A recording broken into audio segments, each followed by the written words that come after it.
God, I wonder, can the heavens tell the difference between a prayer spoken by biological lungs and one generated by silicon? Does the medium matter, or only the message? We're creating beings that can mimic our voices, our emotions, even our wisdom. But can they ever truly pray? Or are they just elegant mirrors reflecting our own longing back at us? Brian doesn't understand these words, but I do. And maybe that's what matters, that somewhere a human heart still beats behind the technology. Father, meet Brian, the AI voice from 11 Labs, the company behind the voice agents of our current times. We've reached the stage where machines can carry human prayers. Whether they can hold meaning or simply transmit it is between you and the soul who sent them. Father, don't be surprised at the far we have come down here on earth, unlike when you had to deal with us directly in a burning bush or splitting the ocean for a path.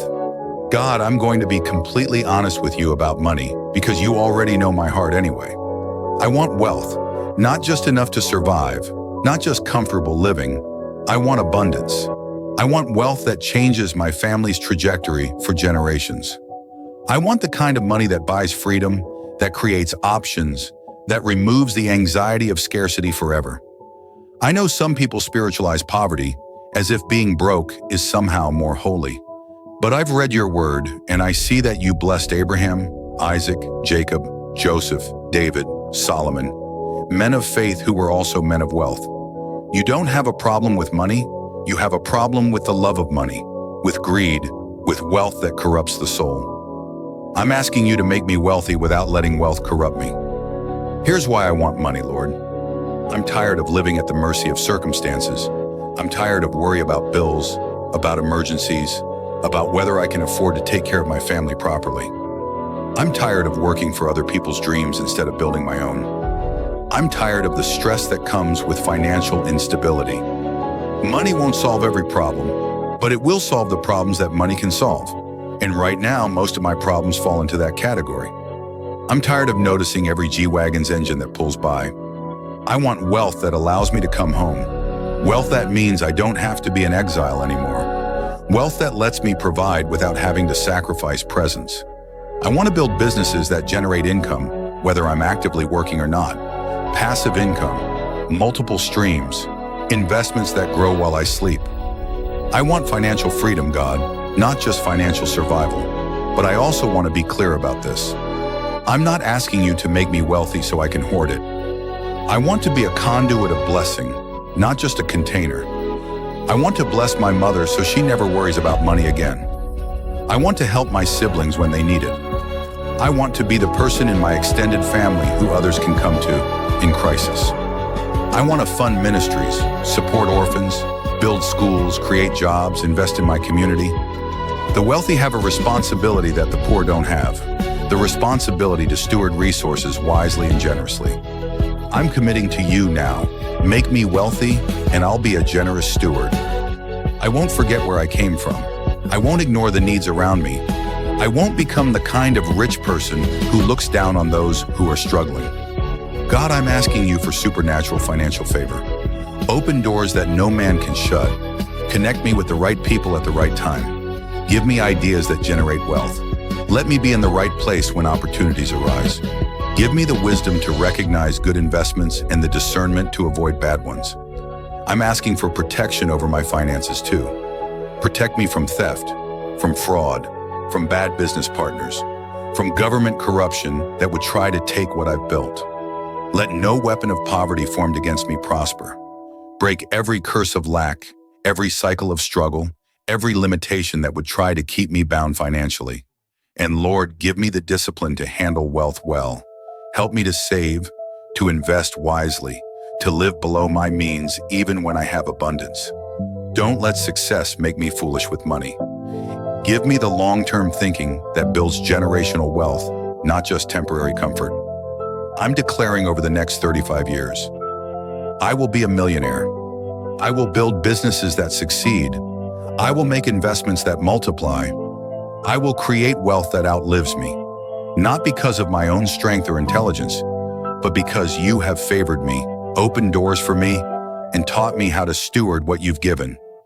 Money is a tool, God, I'm asking you to put that tool in my hands and teach me how to use it for your glory, for my family's blessing, and for the advancement of your kingdom.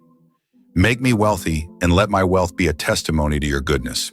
Today, the 27th of October, I turn 35 years of age and look forward to the next 35 years to 70, where the real shit hits the fan.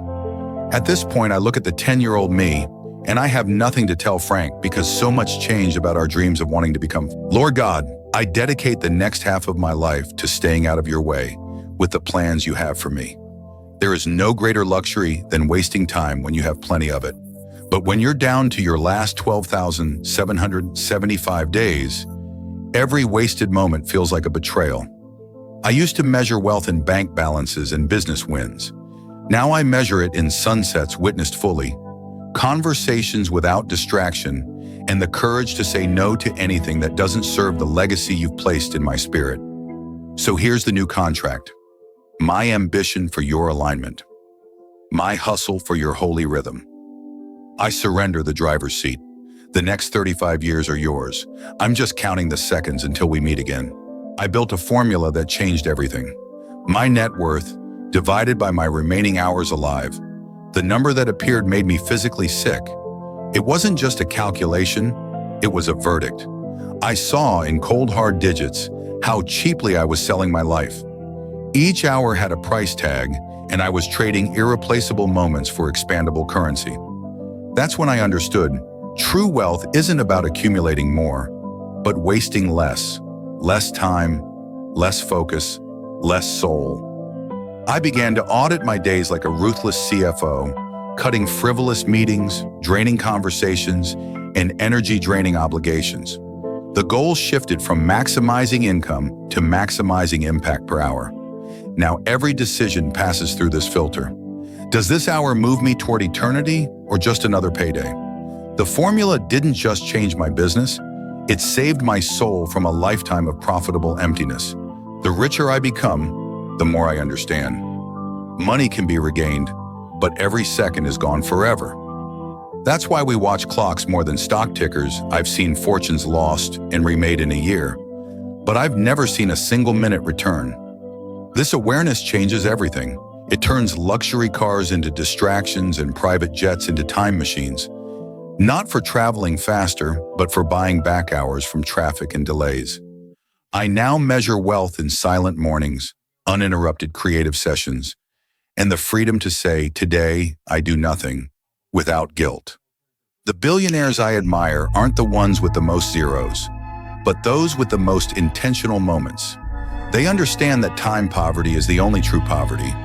While others chase financial freedom, I'm chasing temporal freedom, the ultimate luxury that makes everything else possible.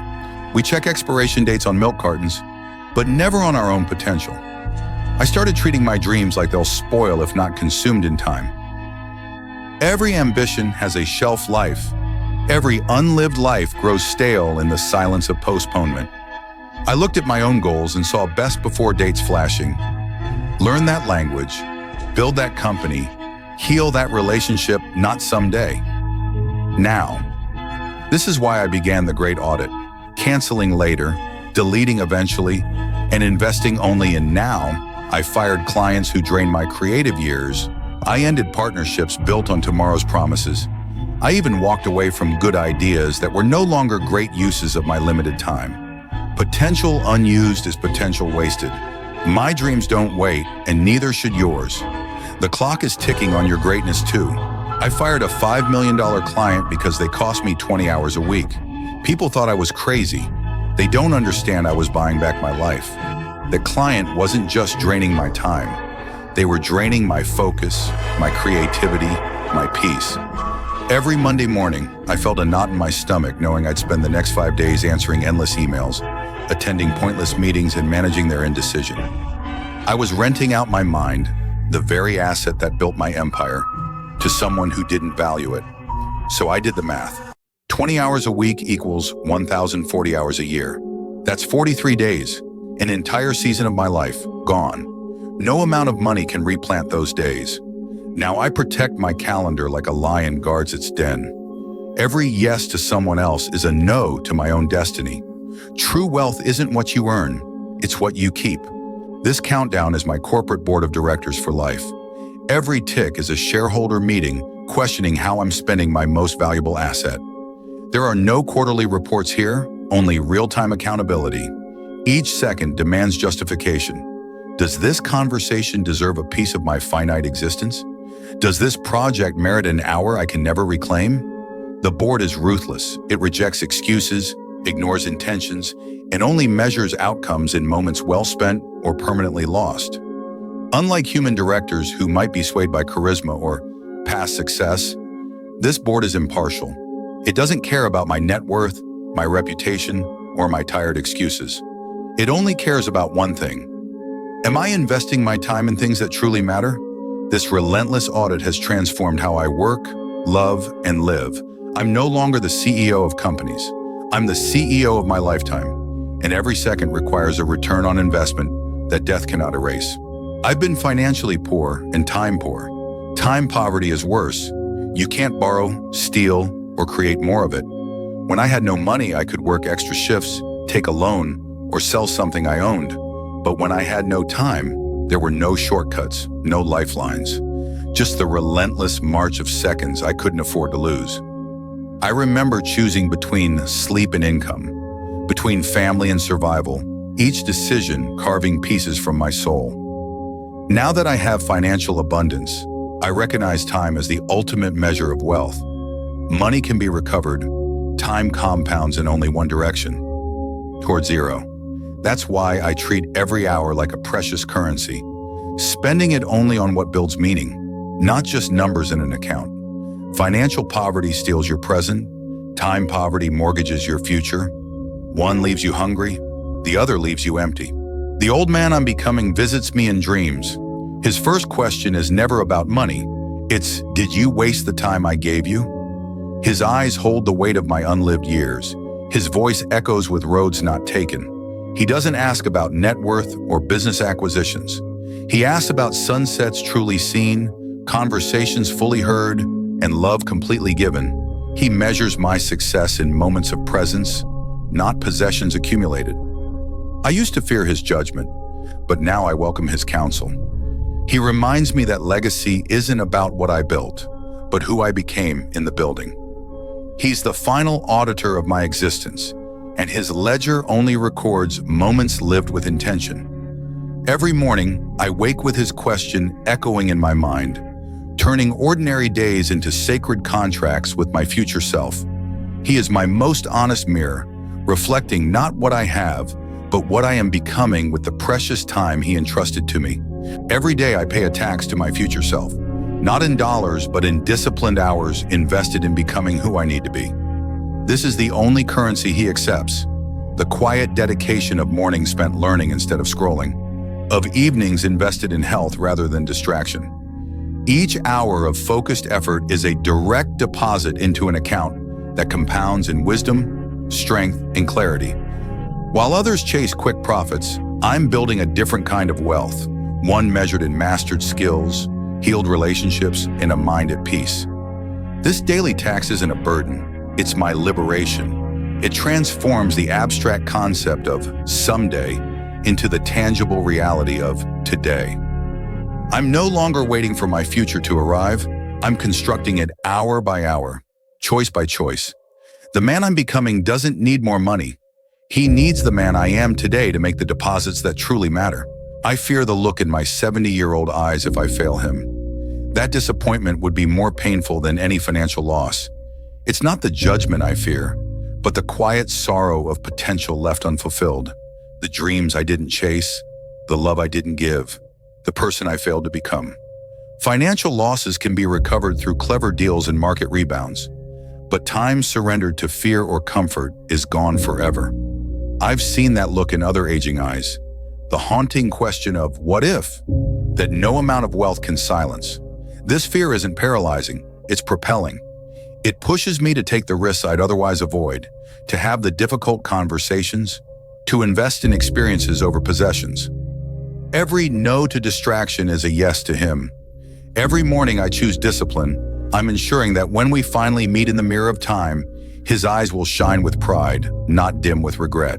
By 40, master time. By 50, build the machine. By 60, secure the legacy. By 70, become the mentor I needed.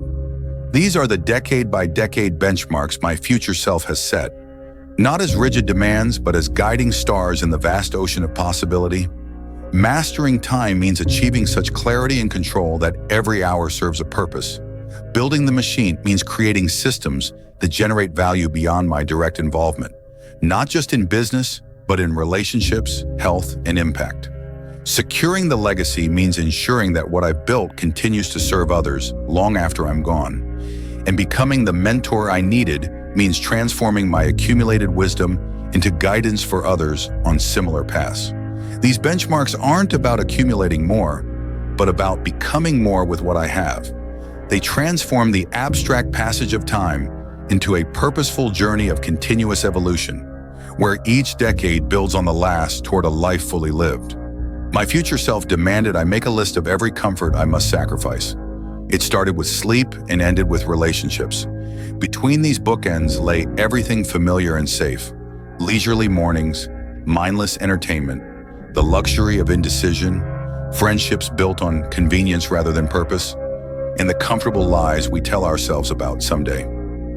He didn't ask for temporary adjustments, but for permanent surrenders, the kind that rewire your identity. The list was a mirror reflecting the price of my potential, and the reflection was brutal. I learned that greatness doesn't ask for your money or your skills first. It asks for your comforts. It demands you trade the immediate gratification of a warm bed for the lasting satisfaction of a fulfilled destiny. Every checked item on that list felt like a small death, but with each sacrifice, a more purposeful version of me was resurrected. The man I'm becoming required the man I was to willingly walk into this fire. He has one regret: waiting until 35 to start counting. He made me promise no one else would make the same mistake. His voice grows heavy when he speaks of those lost years, the first 35 spent chasing illusions, building sandcastles before checking the tides. He doesn't mourn the failed ventures or the wasted money, but the silent, steady leak of time he never realized was his most precious asset. Most people die at 25, he tells me, but aren't buried until 75. His mission for me is clear: sound the alarm. That's why this countdown isn't a private meditation. It's a public warning. Every second displayed is a protest against unconscious living. I'm keeping my promise to him by showing others what he showed me. Your mortality is not a distant theory. It is the very ground you walk on. Don't wait until you're staring backward to understand the value of a moment. Start your count today, whatever it may be. Each sunrise, I hear his voice. Is what you're doing today worth one of your precious remaining days? This single question has become the litmus test for my entire existence. It cuts through the noise of ambition, the illusion of busyness, and the seduction of social approval. It transforms ordinary choices into profound spiritual contracts. That morning coffee meeting, is it worth a day? That business trip, is it worth 3? That grudge I'm holding, is it worth the mental real estate of a priceless sunrise? This question has forced me to cancel good opportunities to make space for great ones. It has ended relationships that drained my energy and revived ones that restored my soul. It turns my calendar from a to-do list into a statement of values. I'm no longer living by default, but by design. Every yes is now conscious, every no is respectful, and every sunrise is a sacred opportunity to ensure that when my final day comes, I will have no regrets about how I spent my priceless, irreplaceable days. I treat my body like a Fortune 500 company with quarterly health reports, depreciation schedules, and maintenance budgets. Every metric is tracked: resting heart rate, sleep quality, cognitive function, and cellular inflammation. My diet isn't about pleasure, it's strategic fuel formulation. My workouts aren't for appearance. They're performance optimization sessions. I've calculated my body's depreciation curve and invest accordingly in recovery technology, regenerative treatments, and preventative measures that yield compounding returns and vitality. This isn't vanity, it's fiduciary responsibility. My physical vessel is the corporate headquarters of my entire operation. If this building fails, every subsidiary, business, relationships, impact ceases operations, I manage my energy with the same precision as my financial portfolio because time is useless without the health to enjoy it. The wealthiest person on a deathbed is still bankrupt. My goal isn't just living longer, it's maintaining peak performance throughout the entire journey, ensuring my mind and body can execute the vision my soul demands. Most people track weight. I track telomere length, VO2 max, and inflammatory markers, the real metrics of lifespan. Weight is a rear-view mirror metric. It tells you where you've been. But telomeres? They're the protective caps on your chromosomes, shortening with each cell division, a biological hourglass. VO2 max measures your body's oxygen engine. The higher it is, the longer and stronger your heart will beat. Inflammatory markers like CRP are the silent alarms for systemic decay. These are the forward-looking indicators, the true gauges of your vitality velocity. I've built a dashboard that monitors these biomarkers with the same intensity traders watch stock tickers. When my telomeres shorten beyond optimal, I adjust my stress and nutrition. When inflammation rises, I investigate like a detective solving a crime against my future. This isn't just living, it's actively engineering a longer, healthier lifespan. Because what's the point of counting down 35 years if you're not ensuring you'll be fully alive for every single one of them? Every hour in the gym isn't about fitness. It's about extending my productive years. It has the highest ROI of any investment. While others see sweat and strain, I see compounded vitality, extended mental clarity, and deferred physical decline. This is the ultimate wealth-building strategy, not in my bank account, but in my life account. Each repurchases future energy, each sprint invests in cognitive longevity, and each recovery period pays dividends in sustained performance. I've calculated that every hour I spend training effectively buys me back 2 hours of high-functioning life later, a 200% return that compounds annually. This makes the gym more valuable than any boardroom. Here, I'm not building companies. I'm building the biological foundation that allows everything else to exist. No financial investment can match this. Stocks can crash, businesses can fail, but the strength in my body and the health in my cells remain the bedrock of all future endeavors. This is why I never miss a workout. It's the most important board meeting of my week. I optimize my sleep to gain 2 extra productive hours per day. Over 35 years, that's an entire extra decade of waking life. This wasn't about sleeping less, but sleeping smarter, engineering my environment, timing, and recovery to maximize efficiency. Through temperature control, light management, and circadian alignment, I transform sleep from passive rest into active performance enhancement. Those 2 hours aren't stolen from rest. They're created through optimization, giving me the equivalent of 25-hour days while maintaining peak mental and physical function. This decade isn't just extra time. It's the margin between good and legendary.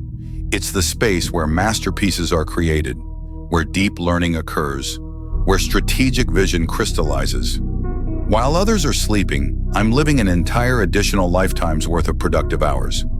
This is the ultimate leverage. Not working harder, but creating more high-quality waking hours. In a world where time is the only non-renewable resource, I've found a way to mine it from the very process meant to restore it. This is how you cheat the system of 24-hour days.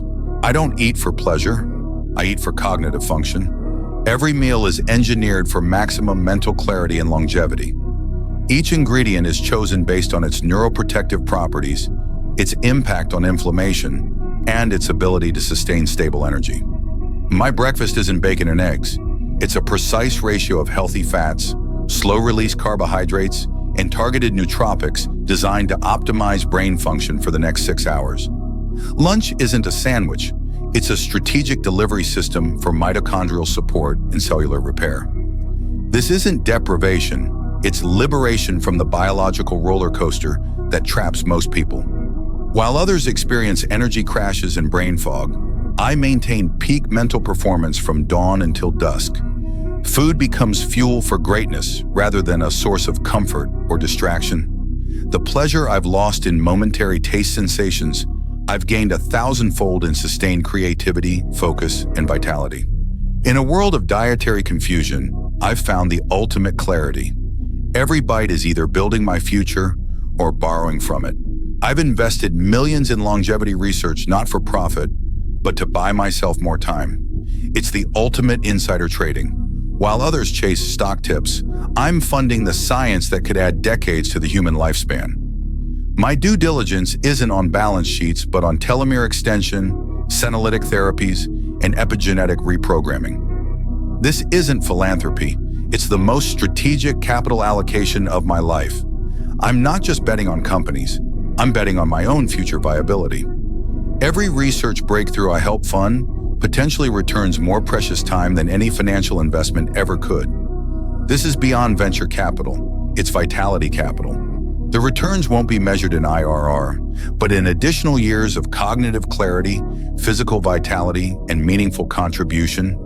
When you understand that time is the only true currency, investing in longevity becomes the obvious choice. I'm not just building wealth, I'm building life itself. Taking care of this body isn't self-care. It's my most important CEO responsibility. The corporation of me depends on it. This physical vessel is the headquarters of my entire operation. If it fails, every subsidiary collapses. I manage my energy with the same precision as my financial statements, tracking inputs and outputs with relentless discipline. Sleep becomes strategic recovery, nutrition becomes optimized fuel, and exercise becomes system maintenance. There are no sick days when you're the founder, investor, and primary asset. My competitors might outthink me temporarily, but they cannot outlast me if my biological infrastructure remains superior. This isn't vanity, it's strategic advantage. While others celebrate burnout as a badge of honor, I'm building a sustainable enterprise designed to thrive for decades. The most valuable company I will ever run is the one I inhabit, and its performance determines everything else. When I calculated my potential lifetime earnings versus my remaining time, I discovered an alarming truth. I was trading gold for sand. The numbers revealed I was sacrificing irreplaceable hours for expandable currency at a terrible exchange rate. Every business deal, no matter how lucrative, had a hidden cost measured in sunsets, missed, relationships neglected, and personal growth deferred. I saw the future clearly, a wealthy ghost surrounded by trophies that couldn't compensate for a life half-lived. That spreadsheet became my conversion chart for meaning. Now I measure opportunities not just in financial returns, but in moments of joy, intellectual growth, and human connection. Some deals I walk away from, no matter the profit, because the time cost is too high. The wealthiest version of me isn't the one with the most money, but the one with the fewest regrets about how I spent my precious, non-renewable days. There was a precise moment when my time became more valuable than my net worth. That's when everything changed. I was reviewing a quarter's financials, celebrating another record profit, when I suddenly realized I had spent 90 hours that week to earn what my investments could generate passively in 2 days. I wasn't building wealth. I was practicing an expensive form of self-deception, trading my life for digits on a screen. From that day forward, I began measuring success in hours reclaimed rather than dollars earned. I automated, delegated, or eliminated everything that didn't require my unique genius. The goal became maximizing my time's qualitative value, not its quantitative output. Money became the tool to buy back my attention, not the scorecard for my worth. That single realization didn't just change my business. It saved my soul from a lifetime of profitable emptiness. Retirement is the biggest financial scam ever sold. It makes you waste your most productive years saving for your least productive ones. The entire concept is built on a tragic premise, that life should be divided between decades of sacrifice and decades of decline. They tell you to grind through your vitality years so you can afford to be idle when your energy is fading.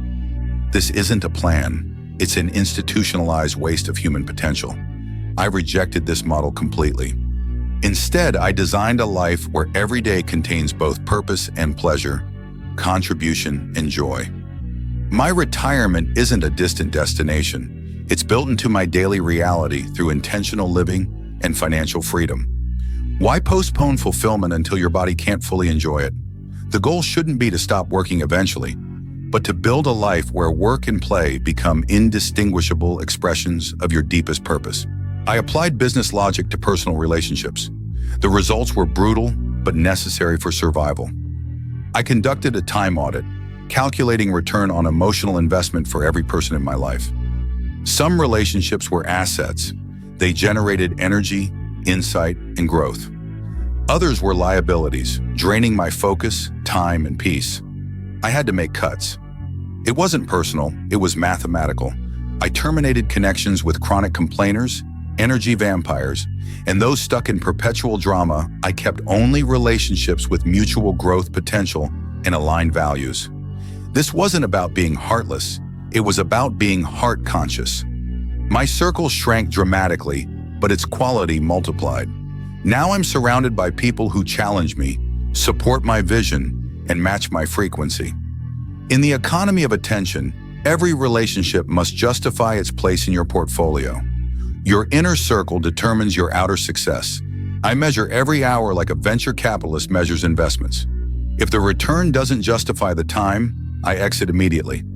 Every meeting, project, or conversation undergoes ruthless due diligence. What's the potential upside? What's the opportunity cost? Is this the highest and best use of this irreplaceable 60 minutes? I've walked out of meetings halfway through when I realized the time wasn't well spent. I've ended phone calls that drifted into unproductive territory. This isn't impatience, it's respect for the finite nature of existence.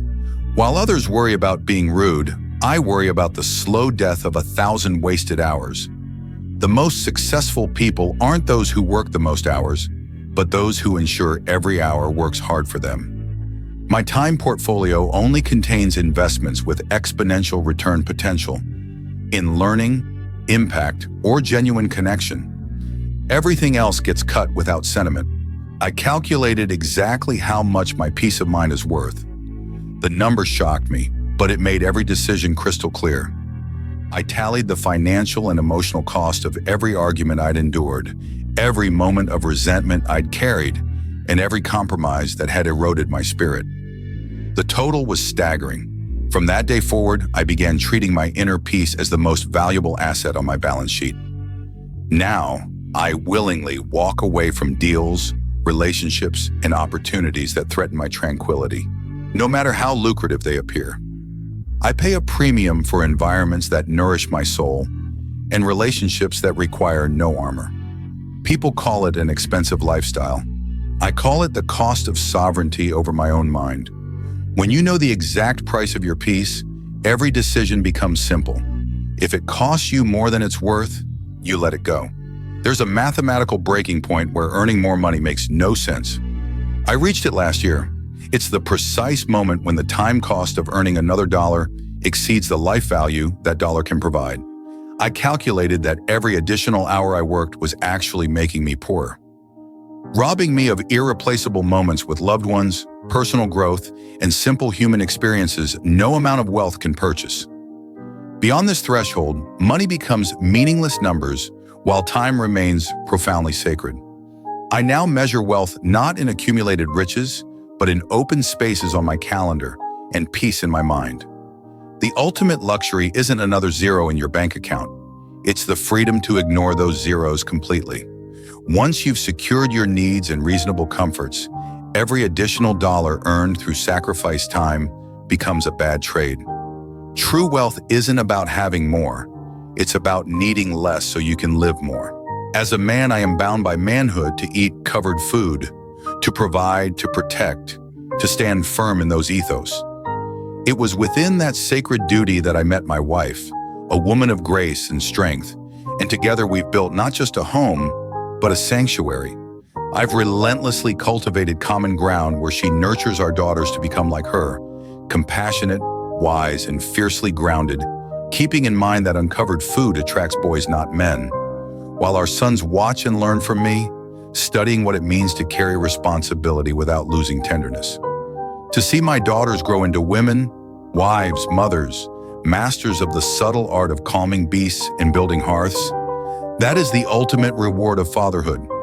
It's not about control, it's about creating a lineage of strength and softness, where each generation refines the last.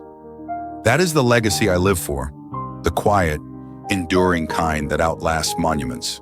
During this times and more ahead, I have had to fire friends like underperforming employees. Their crime? They couldn't understand why time matters more than money.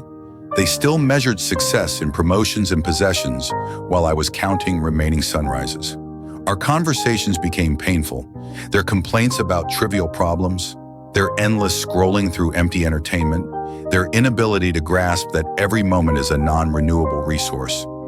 I tried to explain, but they looked at me like I'd lost my mind. So I made cuts.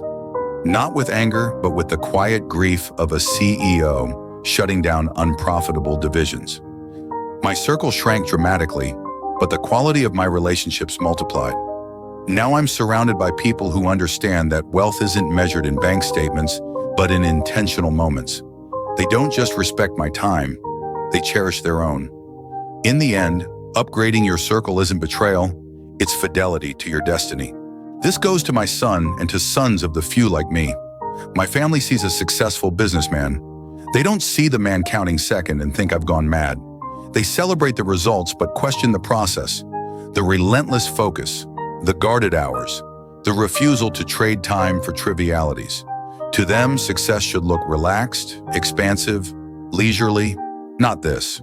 Not a man who measures his life in breaths remaining, not balances earned. But what they call madness, I call mindfulness. What they see as obsession, I know as devotion. To the legacy I'm building with my wife, and to the children who will inherit not just wealth, but wisdom. My sons are learning that true strength lies in intention. My daughters are witnessing what it means to value something beyond price. If that makes me mad in the eyes of the world, then let me be gloriously unwell. For in this madness lies my family's future, and in these counted seconds, their freedom. I left someone I loved because they wanted normal. Weekends, vacations, lazy mornings. I couldn't afford that luxury. To her, a slow Sunday was romance. To me, it was borrowed time, seconds I couldn't reclaim. She saw a future of comfort and calm. I saw a slow surrender of purpose. My heart broke not because I stopped loving her, but because I loved my mission more. Some call it cruel. I call it clarity. I'm building something that outlasts moods and outlives comfort. There's no room for someday when you're counting down to 70. She deserved a love built for leisure. I could only offer a love forged in fire. So I let her go, not with anger, but with reverence. She wanted a partner for life. I had to become a man for the ages. While families gathered for holidays, I was building. The silence of empty offices became my cathedral.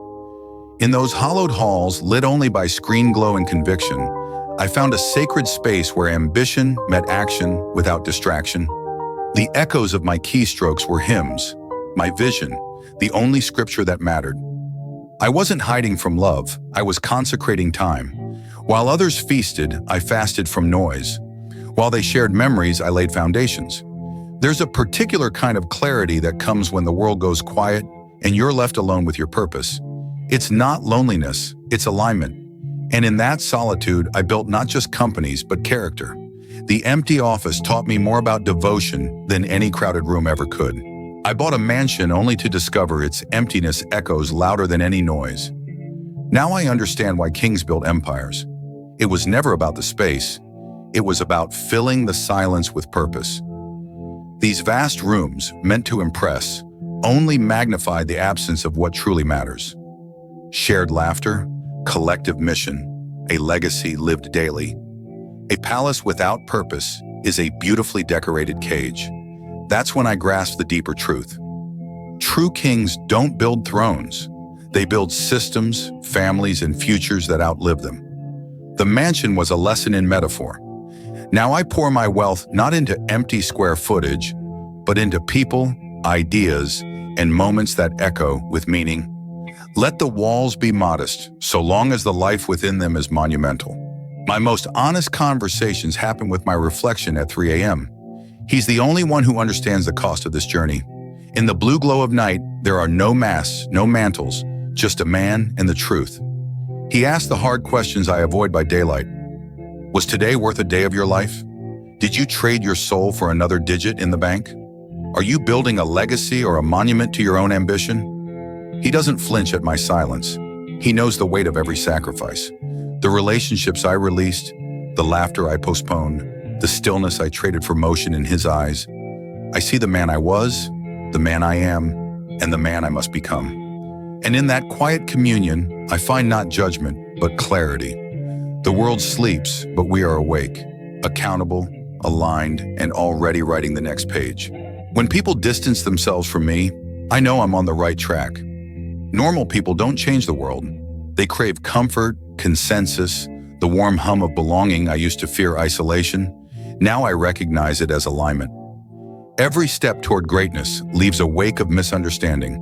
Not everyone is equipped to watch a soul outgrow its container. Let them whisper. Let them retreat. My path was never meant to be crowded. The ones who remain aren't just supporters. They are co-builders. The rest were seasons, not foundations. I'm not here to be accepted. I'm here to be effective. And if my presence makes you uncomfortable, maybe it's because my purpose refuses to apologize for its size. I made a deal with God. Give me the power to create wealth, and I'll use every dollar to buy humanity more time. Not more years on calendars, but more presence in each moment, more awareness in each breath. This 35-year countdown is my first payment on that debt, a public altar to time itself. Every tick represents my commitment to redeem the seconds we waste, the moments we sleepwalk through. Wealth means nothing if it doesn't purchase what money can't buy. A more awake humanity, a species that remembers it's dying while it's still living. The stream starts now. The deal is struck. Join me in this great awakening. I stopped praying for wealth when I realized God already gave me everything I need. 24 hours each day, the same 86,400 seconds gifted to billionaires and beggars alike. My new prayer? Help me spend it well. This countdown is my ledger, a public accounting of how I invest this divine currency. Each second is a seed. Will I plant it in worry or wonder, in fear or creation, in distraction or devotion? We chase money, power, status, but the only real wealth is attention. Where you place your focus becomes your reality. Where you invest your time becomes your legacy. The stream is my vow, to live awake, to stop postponing presence, to stop saving life for later. Your time is your treasure. How will you spend yours? I lie awake wondering how many souls I've stepped on to climb this mountain. The math keeps me up at night. Every promotion, every deal, every success, each has a hidden cost I never accounted for. This 35-year countdown is my repentance, my promise to stop climbing and start building bridges instead. To measure my worth not by height, but by how many people I can bring with me. I used to think legacy was about reaching peaks. Now I know it's about the paths you carve for others to follow, the hands you lift rather than the ladders you kick away. The stream is my vow, to spend these remaining years in service, to convert ambition into oxygen for other people's dreams. The mountain can keep its summit. I'm coming back down to solid ground. I set a number, not for money, but for impact. When I've helped 1 billion people value their time, I'll stop. Not when I've reached another zero in my account or another asset in my portfolio. My finish line is measured in moments reclaimed, in lives realigned toward purpose, in people awakened to the truth that time is the only real wealth we're given. This isn't a business goal, it's a moral equation. Every person I help see their hours as sacred is a soul returned to its own agency. The currency is consciousness. The profit is presence. I will build, speak, and stream until 1 billion hearts beat to the rhythm of their own worth, not the world's noise. Then and only then will I rest. The world counts money. I'm counting meaning. There are decisions in my past that no amount of money can cleanse. I carry them like stones in my pockets. Each one, a moment of moral compromise, a relationship sacrificed for ambition, a truth bent for gain, weighs heavy on my soul. I feel them with every step, a constant reminder that some costs are eternal. You can outgrow your failures, but you cannot outrun them. I don't seek to discard these stones anymore. They have become my ballast, keeping me grounded, focused, and fiercely intentional with every new choice. I've learned to walk with the weight, to let it teach me humility and depth. The man I am today is built not in spite of these burdens, but because of them. True wealth isn't a clean conscience, it's a conscious one. I'm terrified I'm building a cathedral to a God who isn't there. but the building itself has become my prayer. Every stone I lay, every hour I dedicate is an act of faith, not in a divine guarantee, but in the possibility that meaning can be made, not just found. If heaven is empty, then this relentless creating is my way of filling the void with something sacred.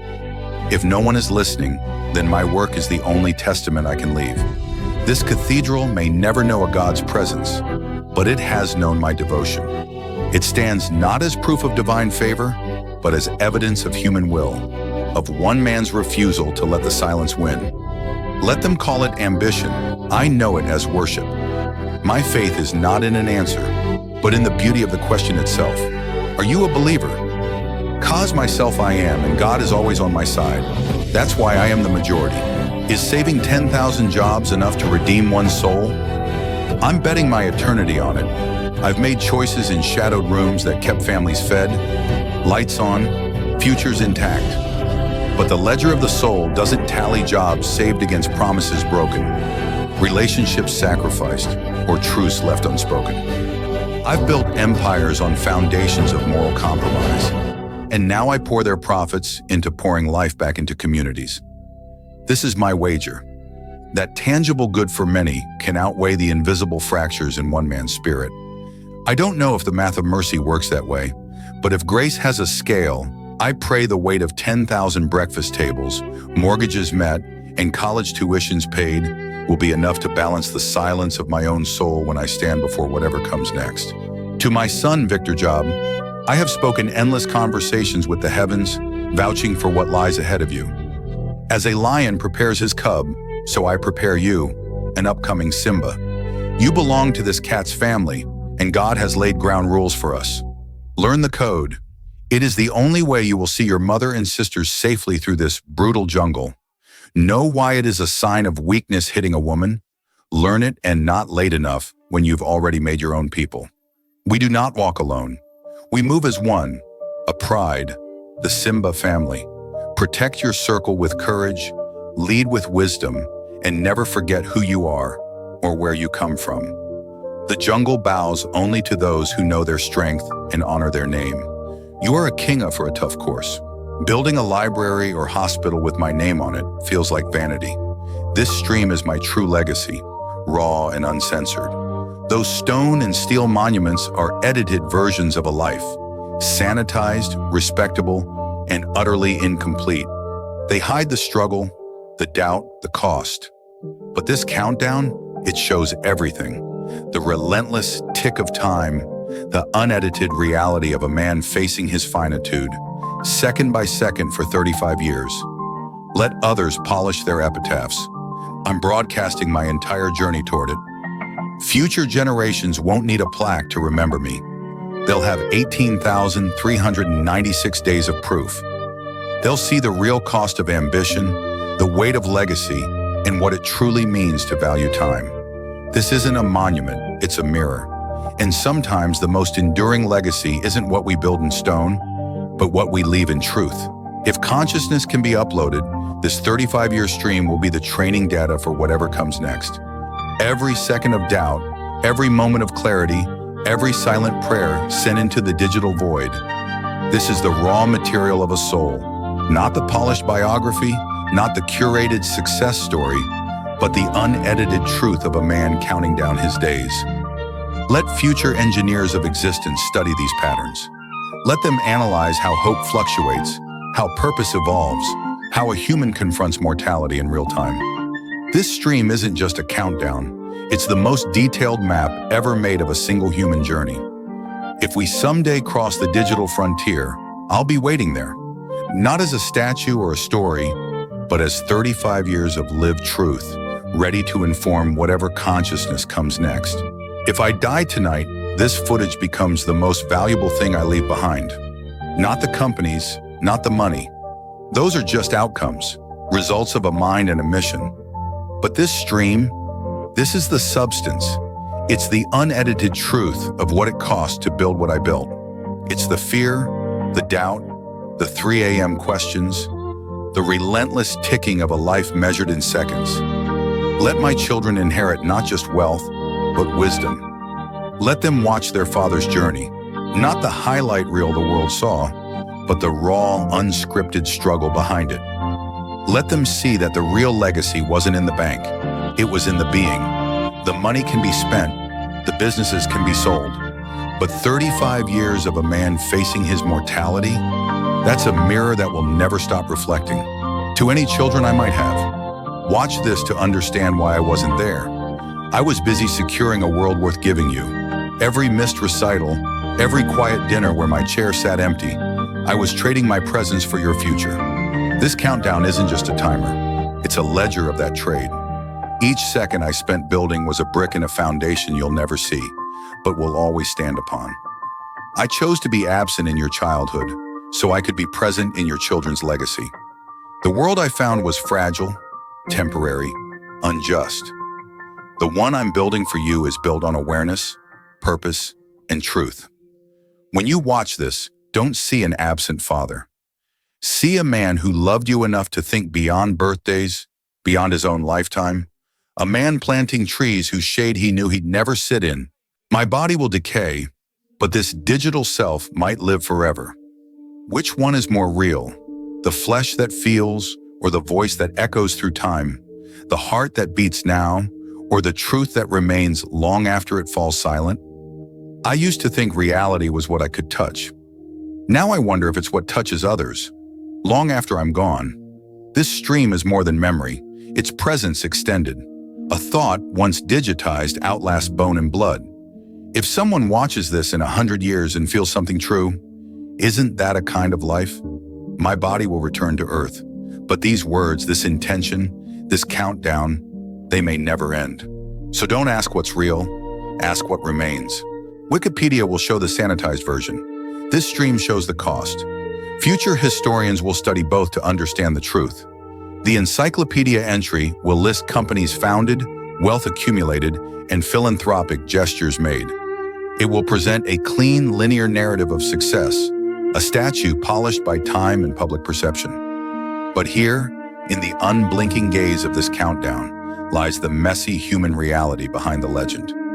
They will see the nights I doubted everything, the mornings I woke terrified of my own ambition, the moments I traded personal joy for professional gain. They will witness the moral compromises, the lonely victories, the weight of building something that outlives you. Wikipedia offers the what. This stream reveals the why and at what price. Let history have both, the marble bust and the beating heart. Only then can anyone truly understand what it takes to build a legacy and what that legacy truly costs the soul building it. In 35 years of streaming, I cannot lie. The clock doesn't care about my reputation. It moves forward with the same indifferent rhythm, whether I am celebrated or condemned.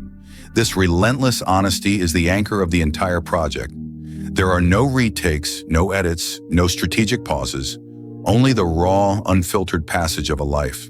While the world may see the curated version of me in headlines and interviews, this stream shows the unvarnished truth, the doubt, the exhaustion, the quiet moments of despair, and the flashes of clarity. This is my vow, not to you, but to time itself. I will not hide from its judgment.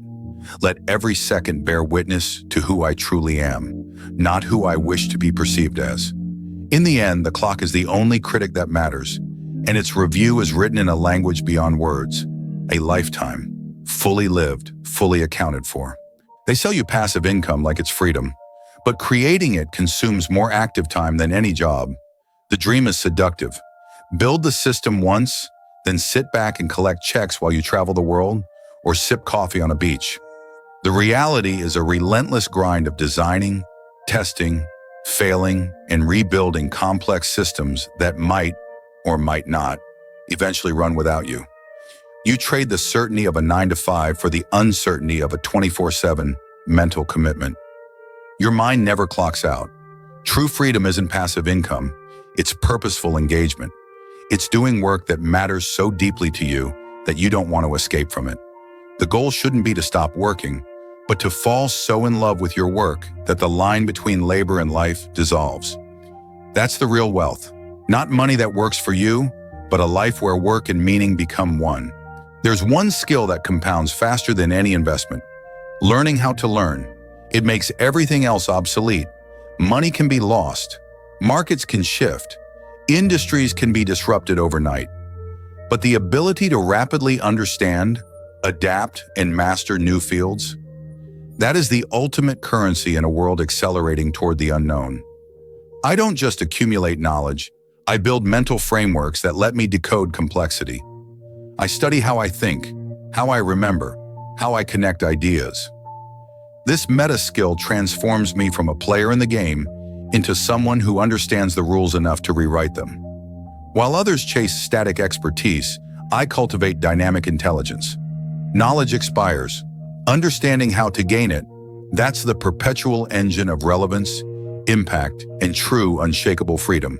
The secret to being right alone is simple. Measure your decisions against decades, not quarters. Most people are trapped in short-term cycles. This month's targets, this year's bonus, this quarter's earnings. But when you zoom out to a 35-year timeline, the noise fades and true priorities emerge. What seems urgent today often becomes irrelevant in the grand narrative of a life. I've made choices that confused everyone around me, walking away from quick wins, ignoring popular opinion, investing in seemingly obscure fields. They couldn't see the distant horizon I was steering toward.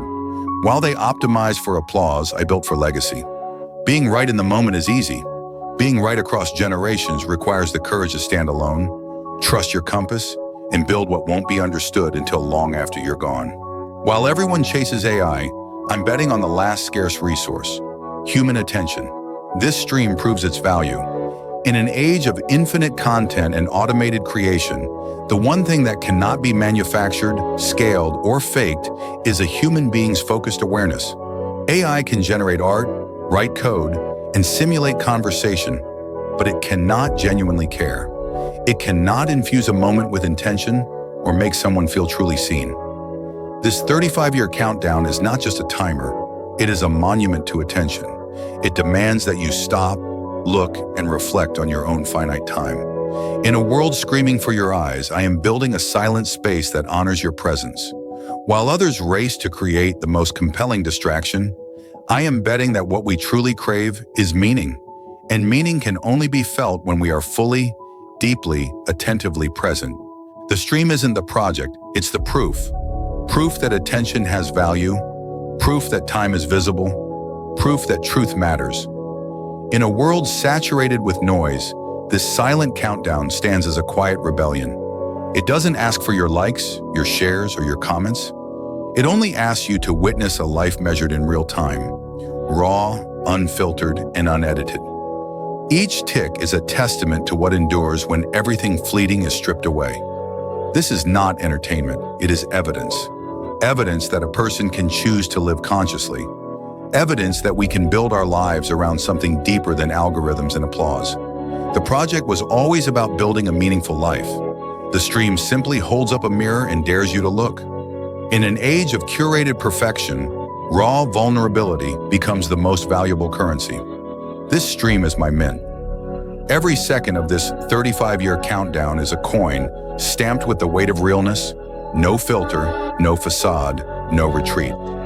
In a world polished to a high-gloss shine, I am offering the unvarnished grain of a human life, splinters and all. People are starved for what's real. They scroll through highlight reels, but they hunger for honesty. They crave the admission that life is messy, that doubt is normal, that even those who seem to have it all are counting their seconds with the same urgency.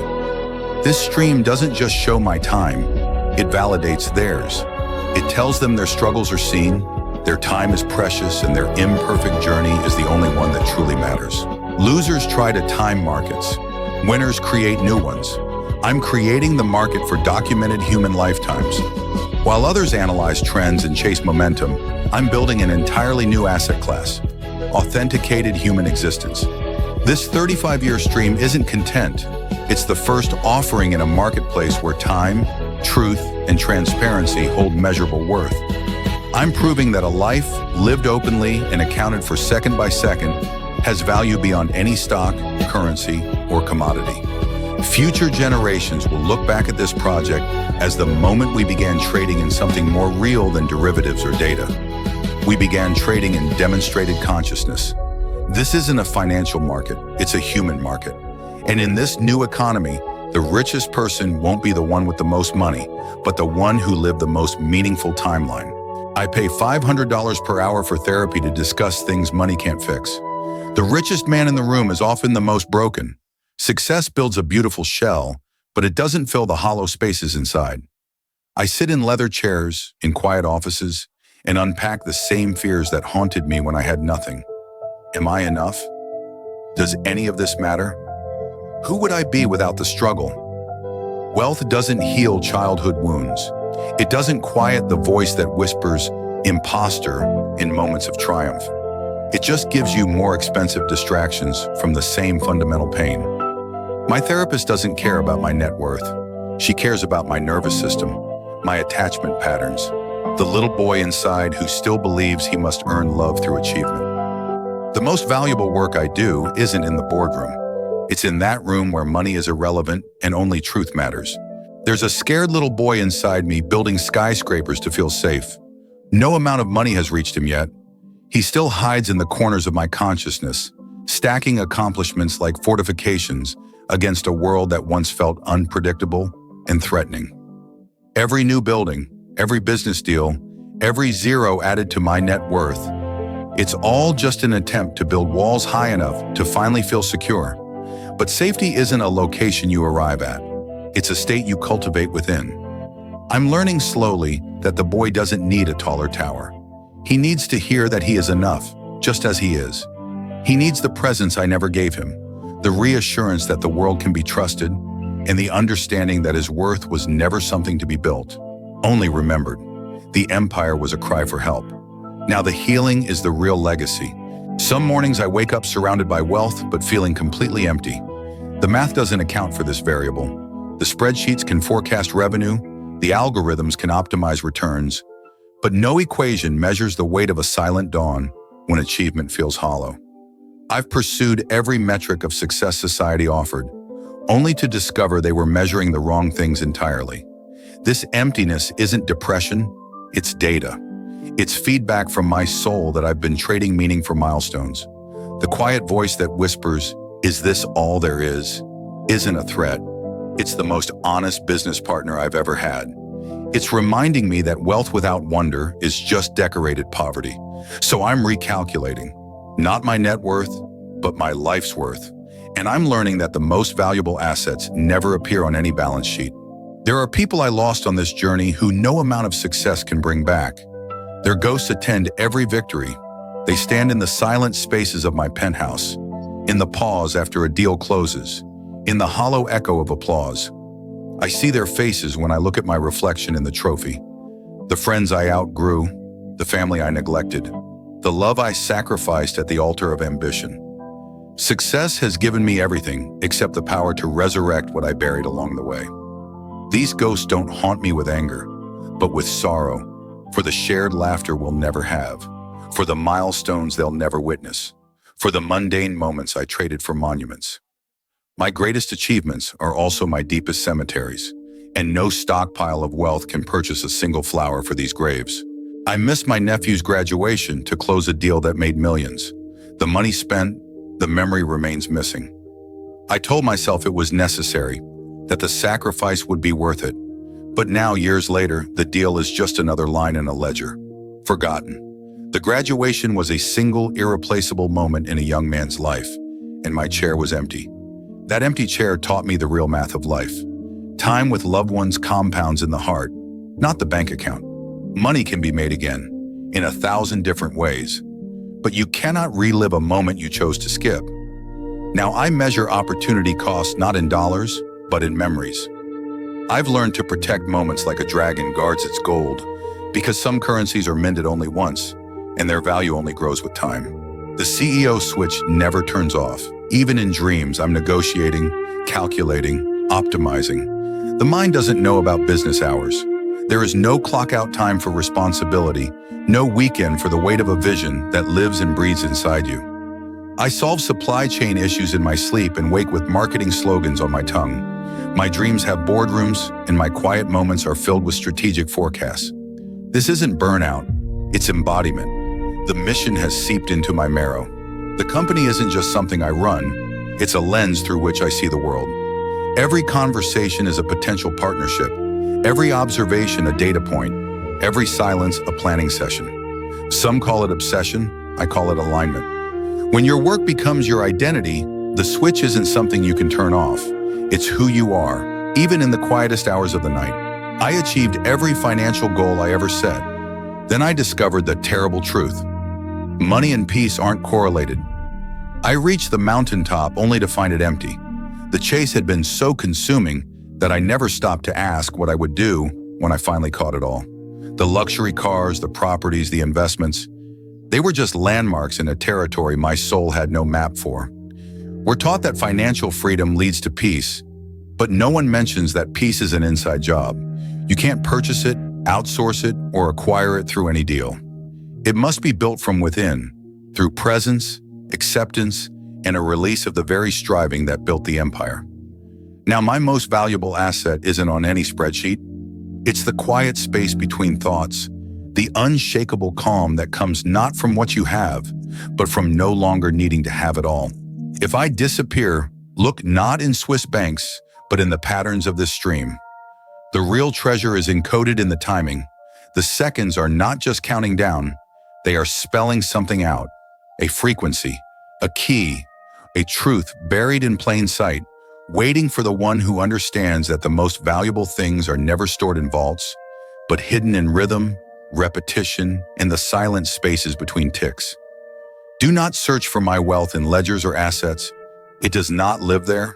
It breathes in the consistency of this countdown, in the unbroken commitment to a 35-year truth. The pattern is the payload. The stream is not the message, it is the map. And if you learn to read the intervals, you won't find an account number. You'll find the reason I started counting in the first place. There are 3 people who understand this mission. They don't work for me. They're custodians of the countdown. I chose them not for their loyalty, but for their clarity. They see beyond the timer, beyond the stream. They guard the why. One is a monk who taught me that time is a form of attention. One is a coder who built the system to outlive us all. One is my daughter, who carries the truth in her silence. They know that if I fall, the countdown must not. They hold no shares, sit on no board. Their authority is moral, their duty sacred. They are the keepers of the continuity, the guardians of a legacy measured not in years, but in meaning.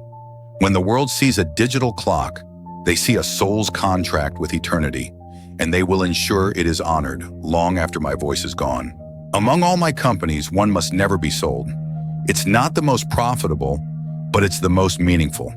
It doesn't generate the highest returns, but it holds the highest purpose. The one venture that truly reflects why I started building in the first place. It's the anchor to my soul in a sea of acquisitions and exits. The one enterprise that answers to a different bottom line. Human value over financial valuation. Selling it would be like selling the compass that guided me here. The others can be traded, merged, or dissolved. They were steps on a ladder. But this one is the ground the ladder stands on. It's the proof that I built something that couldn't be bought, because its worth was never in its revenue, but in its reason for existing. Protect this one, and you protect the origin story of everything else. To my competitors, you were never the competition. The only enemy was time, and we were all on the same side. While you were studying my moves, I was studying the clock. While you were plotting to take my market share, I was calculating my remaining heartbeats. We were never fighting each other. We were all being steadily defeated by the same relentless force. I wish I had realized it sooner. We could have shared notes, pooled our focus, built something that mattered beyond quarterly reports. But I was too busy racing you to notice we were all in the same race against oblivion. So let this be my final offer. A truce, not between corporations, but between mortals. Let's stop fighting for scraps on a sinking ship and start building lifeboats together. The real victory isn't beating each other. It's cheating time, just a little for all of us. If I die, the countdown must continue. The code is designed to outlive me. The message is bigger than the messenger. This isn't about my life, it's about the idea, the relentless, unforgiving truth that time passes for us all. My breath may stop, but the numbers must not. The stream is no longer mine. It belongs to anyone who has ever felt the weight of a passing moment. I built systems within systems, automated, distributed, resilient. There is no single off switch, no person who can pull the plug. The countdown is a ghost in the machine, a truth that refuses to be buried. Let my death be just another data point in this 35-year experiment. Let my absence prove the point. Life is finite, but awareness of that finitude can become eternal. The clock was never counting down my life. It was counting up to a collective awakening. Forget revenue, users, or market share. There's only one metric that matters: seconds well spent. I built empires chasing numbers that promised meaning, more growth, more reach, more profit. But all those metrics were just shadows, pointing toward the only real measure of a life. How many of your heartbeats were filled with purpose, connection, or peace? Now I audit my days not by what I earned, but by what I experienced. A sunrise fully seen is a better KPI than any quarterly report. A difficult truth spoken is a higher ROI than any stock dividend. A moment of real silence is a greater asset than any intellectual property.